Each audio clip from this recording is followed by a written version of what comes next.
¿Me escuchan? Sí, doctor. Doctor. Excelente, perfecto. Bueno, en lo que se refiere ahora, proyecciones radiológicas, yo tengo entendido que ya lo conocen todo. Tenemos radiografías en las que nos vamos a ubicar por antero posterior, postero oblicua posterior izquierda, oblicuo anterior izquierda y así.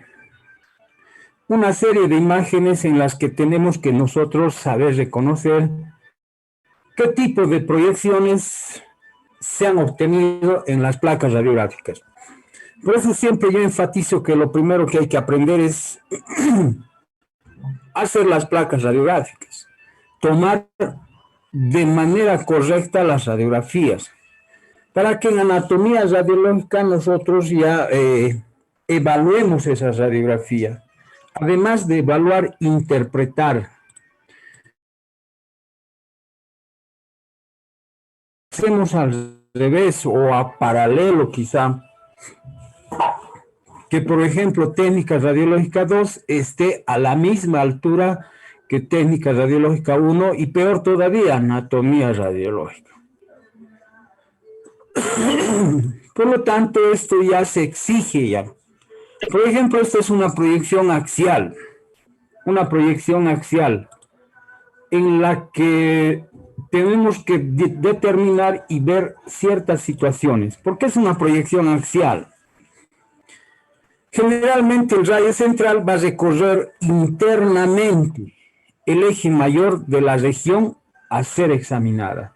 En este caso, ¿qué región va a ser examinada? La superficie articular. Por lo tanto, el rayo central va a recorrer la superficie interarticular. En este caso, la articulación escapulohumeral. Por lo tanto, es una radiografía axial de la articulación escapulohumeral. En este caso, infero-superior, porque va de la parte inferior hacia la parte superior, donde va a estar ubicado el chasis o cassette radiológico. Además, saber reconocer las diferentes estructuras. Prácticamente esto es anatomía. Si nosotros conocemos lo que es anatomía, se nos va a hacer fácil para nosotros ubicar el lugar donde esté próxima la lesión o el lugar donde esté ubicado la lesión que vayamos a determinar.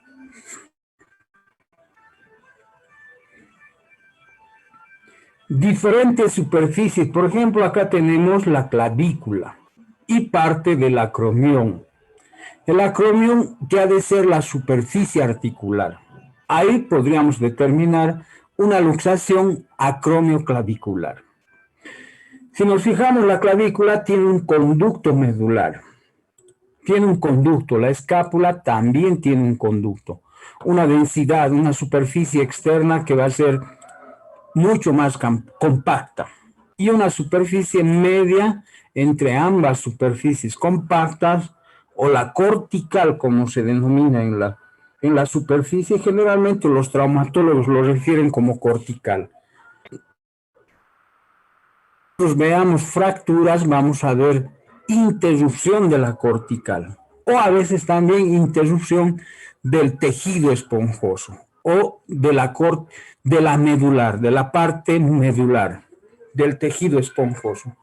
Esto nos da a entender que los rayos X atraviesan a toda la superficie, atraviesan a todos los huesos, por eso nos muestra el contenido interno en todas estas estructuras. Tenemos que saber reconocer las diferentes estructuras anatómicas, así como la escápula. También tenemos que reconocer las diferentes partes que van a formar parte de la escápula. El borde interno, el acromión o la espina de la escápula, diferentes estructuras. El troquín, el troquíter, trocánter mayor, conducto medular, borde interno, el ángulo inferior de la escápula, Y así tenemos que ir reconociendo las diferentes estructuras a estar presentes en la placa radiográfica. En una proyección radiográfica de codo, por ejemplo, ¿qué tendríamos que evaluar?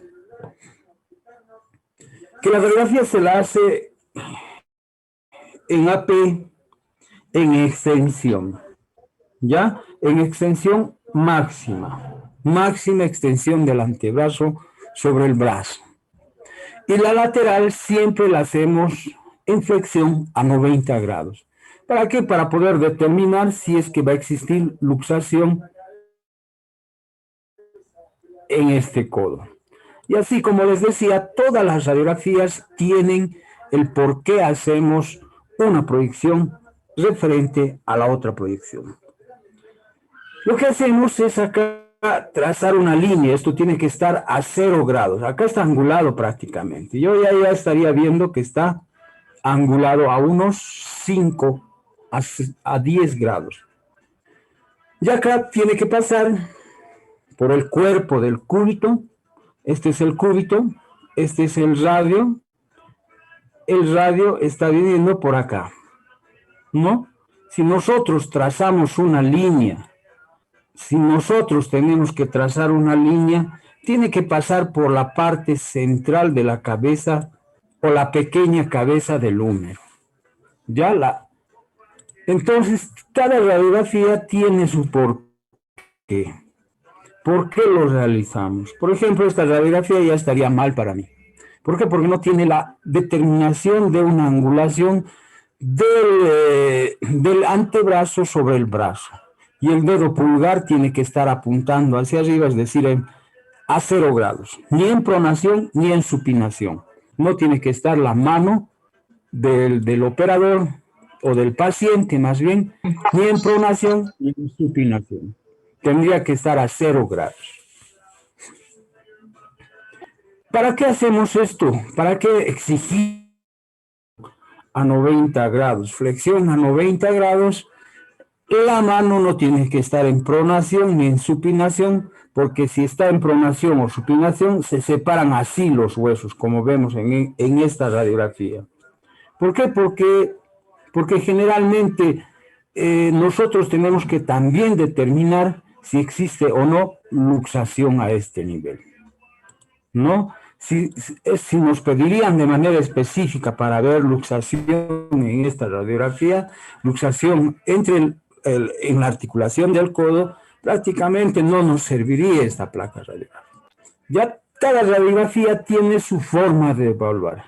Por eso les decía, cuando hemos llevado nosotros esta radiografía de tórax, solamente ha de ser un ejemplo en la que nosotros deberíamos de determinar cómo se explora, cómo se evalúa una placa radiográfica. Pero acá ya estamos en anatomía radiológica donde nos toca hacer la descripción. Tenemos que reconocer las diferentes estructuras, dónde está el cúbito, dónde está el radio. Si nos fijamos acá, vemos al cúbito que está sobrepuesto, la parte sobresaliente, y esta es la superficie articular. Esta es la superficie articular que se está delimitando, ¿no? Este es el acromión que tiene que encajar prácticamente a la tróclea. Superficie articular. Y el pico que se encaja, aunque este es en la parte posterior. ¿Ya? El olecranón, y en la parte anterior tenemos también una pequeña fosita en la que se encarga la apófisis coracoides. También tenemos que recordar algo importantísimo, radio por acá, que tenemos al radio con su superficie articular. Y entre ambas estructuras óseas, tanto el cúbito como el radio, tenemos un tejido que une o separa en esta superficie. ¿Ya? Un tejido fibrocartilaginoso que va a unir o va a separar ambas estructuras óseas. Numerosos elementos que se van a articular tanto en el epicóndilo, como vemos acá, como en la epitróclea, que son numerosos, son sinónimo de muchas fracturas. ¿Por qué? Porque muchos músculos se van a ir a insertar a ese nivel. Entonces, cada una de las radiografías tiene el por qué hacer una placa radiográfica. Si nos fijamos acá, esta sería la manera correcta de hacer una radiografía lateral de codo. Si nos fijamos y comparamos con esta radiografía, seguramente está en pronación o en supinación, en la que de manera cómoda ha escogido el paciente. Tiene que estar en 0 grados, ni en pronación ni en supinación. Si nos tocaría evaluar esta placa radiográfica de codo. Nosotros trazamos una línea a través del cuerpo del radio. Si nosotros trazamos una línea, tiene que pasar próxima a la parte media de la pequeña cabeza que vemos acá en el húmero, ya en el cóndilo humeral. Esta radiografía se la tiene que tomar en este sentido. Si nosotros tomamos por separado, prácticamente, como vemos acá, tiene que pasar, si trazamos una línea, una bisectriz, tiene que pasar por esta superficie redondeada, que es una superficie articular para articularse con la meseta del radio. Entonces, cada radiografía, lo primero que hay que hacer es evaluar y reconocer. ¿Radiografía de qué es esto? Radiografía de antebrazo podría ser, o radiografía de la articulación del codo. Si nosotros vemos esta placa, es una radiografía de la mano. Si hacemos una radiografía de la mano, tenemos que mostrar todas las superficies próximas o todas las superficies, tanto articulares, hasta estos dos huesos que van a formar parte de lo que es la muñeca. Si nosotros reconocemos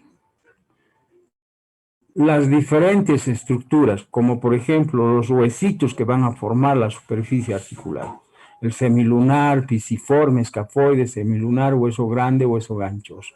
Podemos determinar hasta el gancho que está dibujado acá.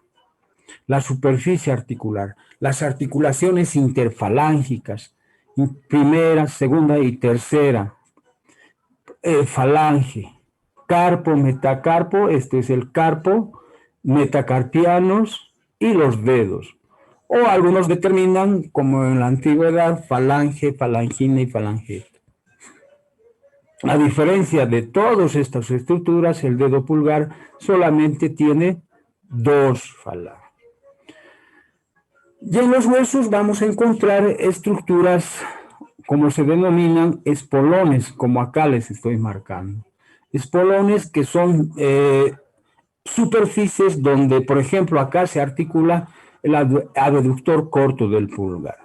Superficies en las que existe presencia de tendones de gran volumen, que generalmente hacen presión, van a existir estos espolones que van a generar una sombra radiológica ósea. Todos tienen que estar alineados, en ambos tenemos que saber reconocer fracturas si es que existiera o luxaciones a este nivel. Todo esto es anatomía. Esto es la pelvis. Si nos fijamos acá, es la pelvis.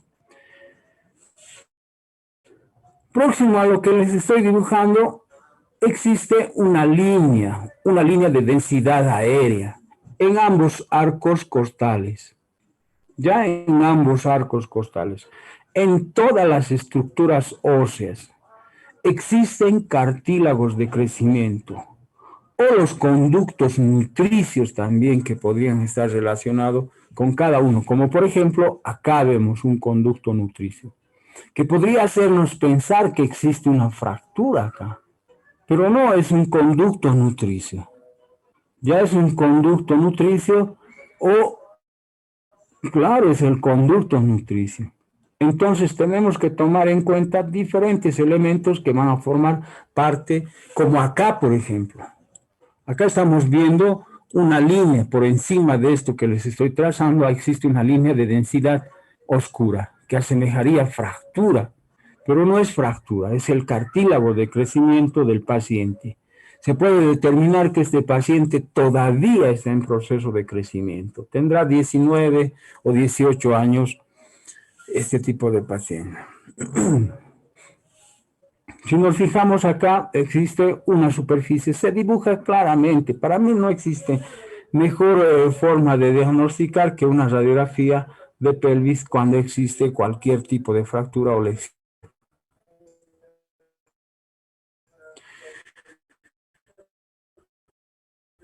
Por última vértebra lumbar podemos reconocer que a partir de acá, por ejemplo, a partir de acá está entrando a crecer el sacro.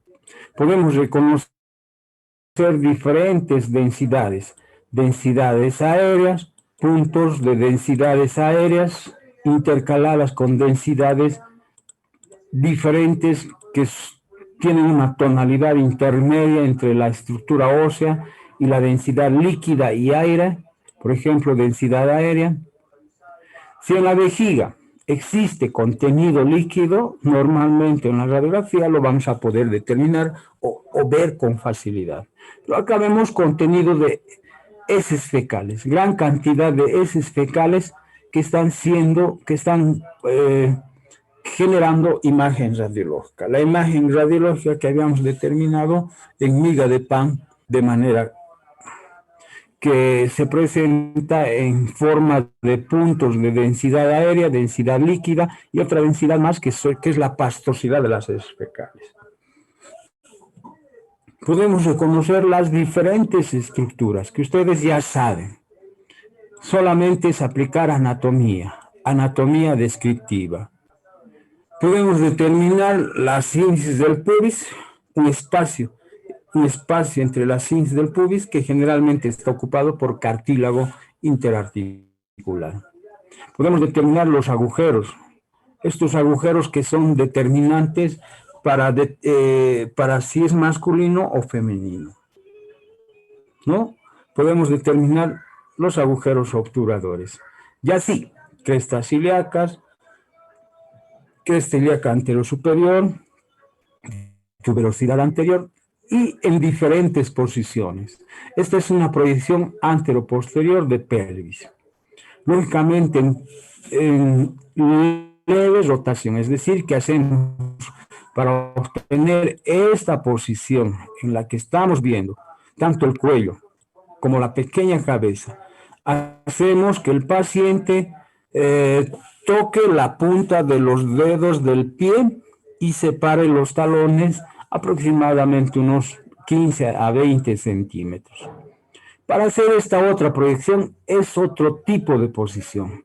En este caso se hace tocar las plantas de los pies, se flexionan piernas y muslo sobre las caderas y abducción de ambas rodillas, ¿no? En posición de rana o lo determina otro tipo de posición. No es esta misma que estamos determinando acá, sino existe otra posición en la que varía, pero perfectamente podemos reconocer las diferentes estructuras anatómicas presentes en la placa radiográfica. Si nosotros vemos la radiografía de rodilla, lo primero que vamos a encontrar es la rótula. Esta rótula que va a estar creando densidad radiológica de mayor densidad que el resto de las estructuras de la rodilla. Y estas zonas que sirven para generar superficie articular para los ligamentos cruzados en la rodilla. Y sabemos que existe un cartílago interarticular en ambas mesetas tibiales, que sirve para amplificar y aumentar las dimensiones de la superficie articular, además de amortiguador, porque esta articulación de la rodilla, además de la cadera, pero la rodilla es la articulación más delicada que tenemos en el cuerpo humano. Prácticamente soporta la rodilla, así como vemos este tipo que se está moviendo acá. Si nosotros generamos cualquier tipo de movimiento, va a ser afectado la rodilla en primera instancia, después la cadera y después el tobillo. Y reconocemos las diferentes estructuras anatómicas que van a formar parte de la articulación de la rodilla. ¿Quiénes forman la rótula? El fémur con sus dos cóndilos, la tibia prácticamente que va a ser el que va a generar la superficie articular. y al lado va a estar el peroné, que no forma de manera directa la superficie articular de la rodilla, pero sí va a generar una superficie articular a este nivel. Y el tejido interóseo, que va a estar a este nivel, separando o uniendo ambos huesos. Tenemos que saber reconocer la radiografía de las rodillas en antero-posterior. ¿Cómo tenemos que realizarlo? ¿Cómo tiene que estar realizada la radiografía antero-posterior? Tiene que tener una angulación, esta la superior a nivel del fémur, de 0 grados. Y esta a nivel de la tibia, generalmente una angulación de 20 grados. Una angulación o flexión, más bien, flexión a 20 grados de la tibia sobre el fémur. ¿Ya? Acá lo mismo, tenemos que saber reconocer las diferentes estructuras. Nos fijamos acá, un cóndilo está siendo marcado a este nivel. El otro cóndilo desciende un poco más y sobresale hacia atrás. Esta es otra proyección, esta es una proyección axial o sol naciente, como se determina. Esta radiografía es con la rodilla flexionada, Esta también es con la radiografía axial de Merchant o de sol naciente. Esta radiografía se la toma así en esta posición. Flexión, flexión, flexión, flexión. Esto nos sirve para determinar luxación o fracturas, como vemos acá, una fractura a nivel de la rótula. Si nos dice el paciente que ha caído de rodillas sobre la rótula y ha impactado de manera directa, existe equimosis, dolor, rubor, ardor inclusive. En el paciente se hace una radiografía de este tipo y está recomendado. En el momento que llegue el paciente adolorido, esté llorando ese paciente, entre al servicio de imagenología, a veces el traumatólogo corre y les pregunta a ustedes, ¿qué proyección les voy a pedir? ¿Qué proyección haríamos en este paciente? ¿Qué indica el paciente? Indica que ha caído de manera directa sobre la rodilla, ha hecho un movimiento en la rodilla. Entonces ustedes determinarán solamente una proyección básica, que es antero-posterior y lateral, o esta axial de Merchant, que haciendo los trazos, como vemos acá, sirve para determinar luxación de la rótula, o también fractura, como vemos acá. Y si vemos esta otra radiografía, la rótula está acá y la superficie articular está libre de la rótula. ¿Qué vemos acá? La articulación del tobillo. La articulación del tobillo va a estar formada, la mortaja o la superficie articular, por 2 huesos básicos. No es como en la parte superior, que básicamente está formada por la tibia. En la parte inferior está formado también por parte del peroné, pero es accesorio también. De manera general no va a ser formada también parte de la superficie articular por el peroné, pero sí evita que se salga, porque existen ligamentos laterales que van a unir a ambas superficies articulares. En este caso también podemos ver si el hueso está, si este hueso, la polea está a un lado y la superficie articular de la tibia al otro lado, entonces fácilmente podemos determinar que existe luxación. En los huesos del pie, algo para destacar: tarso, metatarso y los dedos del pie. Es similar a la estructura de la mano. Si nos fijamos acá, también existen espolones, ¿no? Espolones que se forman a expensas de las superficies articulares de mayor dimensión. Una radiografía de pie. Esta radiografía de pie puede ser lateral interno o lateral externo, como vemos acá. Reconocemos las diferentes superficies articulares: calcáneo, por dentro está el cuboides y el escafoides por fuera.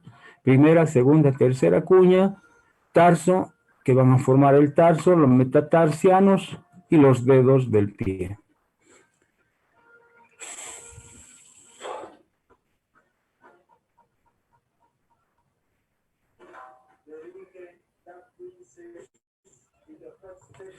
Y así tenemos que ir reconociendo las diferentes estructuras anatómicas que van a formar parte de lo que es la articulación.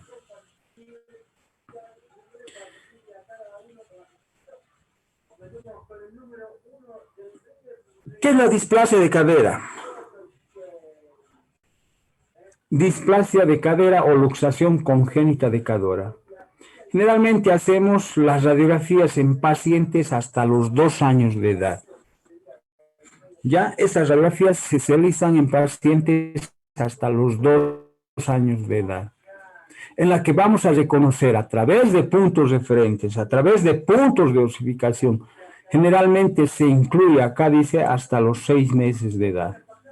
Básicamente es a los 6 meses de edad e incluso hasta los 8 meses de edad del paciente. Esta radiografía antero-posterior de cadera nos sirve para realizar los trazos. Si nos fijamos acá en esta radiografía, le falta la cabeza femoral. Si comparamos con estas radiografías de pacientes adultos, con esta radiografía de pelvis de paciente adulto, le falta toda la estructura articular en la parte superior. Pero que el hecho de que no lo veamos en la radiografía no significa de que no exista, sino que existen puntos de osificación, puntos en los que están procediendo a calcificarse, ¿ya? Que toma su tiempo y empieza a calcificar a partir de los 6 meses de edad. Estos núcleos de osificación, como se determinan, empiezan a aparecer a partir de los 6 meses e incluso hasta los 8 meses, que es el momento en el que podemos realizar radiografías para detectar o determinar si existen displasia congénita de cadera. Lo que hacemos es trazar una línea de Hilgin-Reiner. Esta es la línea de Hilgin-Reiner, que está en la parte superior o borde inferior del cartílago trirradiado. ¿Ya? Se traza así, de manera horizontal. Y otra línea perpendicular, una línea de Perkins, que es exactamente en este punto exacto sobresaliente. Ya en este punto exacto sobresaliente. Se traza en sentido vertical. El cruce de estas dos líneas, este núcleo de osificación que está dibujado acá, tiene que salir en el cuadrante superior y externo. Este es el cuadrante superior y externo. Cuadrante superior y externo. Este tipo de trazos también lo podemos hacer con el equipo digital. Ya prácticamente nos viene y nos facilita hacer el equipo digital. Para hacer el cuadrante de Obermeyer, para hacer el arco desierto, nosotros seguimos el borde interno del fémur. Borde interno. Continuamos y tiene que pasar por la parte interna del agujero obturador. Ya parte interna del agujero obturador. Si esto se fractura, como vimos acá, o se rompe, generalmente hay luxación.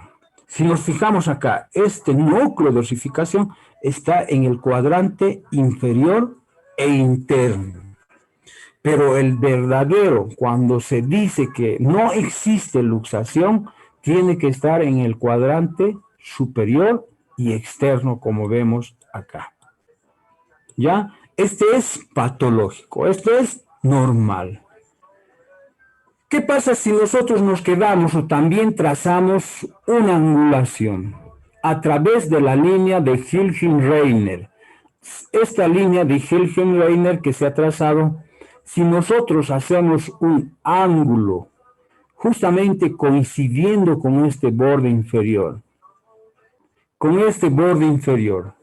que tiene que marcar desde 20 hasta 30 grados máximo para considerar que sea normal. Estos 23 se considera que es normal. 40 grados ya se considera que es patológico. Y es así como determinamos, porque no existen todavía la forma que vemos en pacientes adultos. Esta forma no estamos pudiendo determinar en este tipo de pacientes. Por eso es que hacemos trazado de líneas de Perkins y la de Feilgen-Reine para poder, y el ángulo de Shelton para poder determinar si existe o no luxación congénita de cadera. Si nosotros trazamos esta angulación, es correcta, ¿ya? ¿Qué pasa si en un paciente no se diagnostica, no se reconoce de manera oportuna? ¿Qué pasa en ese pacientito, en ese bebé o en ese infante que tiene un desarrollo negro, si es que no determinamos de manera oportuna? Lo que va a pasar en ese paciente, como vemos acá, se va a salir o no se va a formar la superficie, las dos superficies articulares, tanto el cótilo como la cabeza del húmero. Y una vez que no se forma, generalmente ese paciente va a claudicar, no se va a formar de manera adecuada. Y además tenemos que determinar este ángulo, esta angulación que habíamos medido acá. Esa es la principal patología, ¿ya? Miren, esta luxación que no está acorde a la superficie articular, está fuera de la articulación. Trazamos la línea de Feilgen-Reine, está por encima y por fuera. Y esta otra está por debajo. Entonces determinamos la línea, la luxación congénita de la cadera. Si existe alguna consulta o algo o alguna duda que puedan hacerlo, adelante, quedamos ahí. Prácticamente ya estamos acabando las clases. Con una o dos clases más ya vamos a terminar y ya vamos a tener que avanzar la parte práctica. Y nos van a ceder un auxiliar más que espero nos colabore y vamos a ver la parte práctica en la que nos vamos a movilizar con mayor determinación, con mayor premura en este tiempo en las que estamos pasando clases virtuales. Si no hay ninguna consulta, entonces nos estaríamos viendo la siguiente clase, ¿ya?